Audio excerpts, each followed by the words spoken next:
వరుసగా కురుస్తున్న వానలతో తమ గ్రామానికి వెళ్లే రోడ్డు పాడైందని గుంతలుగా మారి బురదమయం కావడంతో తీవ్ర ఇక్కట్లు పడుతున్నామని రంగారెడ్డి జిల్లా షాబాద్ మండలంలోని ఎర్రోనిగూడ వాసులు కోరుతున్నారు. మల్లారెడ్డిగూడ నుంచి కొమరబండ వరకు ఉన్న 5 కిలోమీటర్ల రోడ్డు పూర్తిగా గుంతలుగా మారిందని, వ్యాపారాలు చేసుకునే తాము ప్రయాణించాలంటే ఇబ్బందిగా ఉందని స్థానికులు చెబుతున్నారు.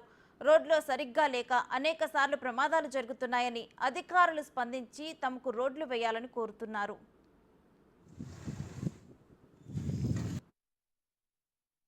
ఇక మా రోడ్డు బాగలేదు. మరి వాన పడితే మామూలుగా పడ్డా ఈ గుంతలు చాలా వర్షం చాలా పడ్డదనుకో మరి బండ్ల మీద కింద పడడము, జారిపడము, కాలడం, చేయి ఇరగడం అవుతుంది.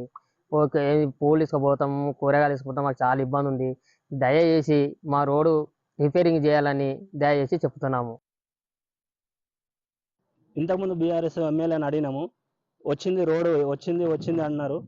కానీ ఇక్కడి వరకు వచ్చింది, నలుగురు వచ్చారు, జనాలు వచ్చి చూసిపోయారు అంతవరకే. ఈ వారం రోజులు వేస్తాము, నెక్స్ట్ వారంలో వేస్తామని చెప్పారు, కానీ రాలేదు. ఎలక్షన్ మూమెంట్లో కూడా అడిగినాము, ఎలక్షన్ మూమెంట్లో కూడా బాగానే అడిగినాము. అడిగితే ఈ ఎలక్షన్ అయిపోయినాక ఎలక్షన్ కోడ్ వచ్చింది, ఈ ఎలక్షన్ అయిపోయినాక వేస్తామని చెప్పారు.